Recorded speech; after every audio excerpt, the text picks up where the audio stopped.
வணக்கம் நண்பர்களே. ஆன்மீகத்தின் யோகங்களை பற்றி நிறைய பேசப்படுகிறது. ஆனால் ஆன்மீக பயணத்திற்கு குரு தேவையா அப்படின்னு கேட்டால் நிச்சயமாக குரு தேவை. யார் குரு அப்படின்னா, உண்மையான குருங்க மனசு தான். ஆனால் வெளியிலேருந்து காரண குரு ஒருத்தர் உங்களுக்கு தேவை. ஏன்னா உங்களை விழிப்புணர்வோடு கொண்டு செல்வதற்கு ஒரு குரு கண்டிப்பாக தேவை.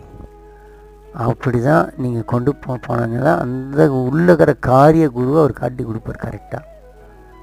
மனசு தான் காரிய குரு. ஆனால் எப்போது மனசு காரிய குருவாக மாறும் எப்படி மாறும் சொல்லித்தரதுக்கு குரு தேவை. நீங்கள் எது படித்தாலும் நீங்கள் அதை பற்றி உண்மையை பற்றி நீங்கள் தொடவே முடியாது.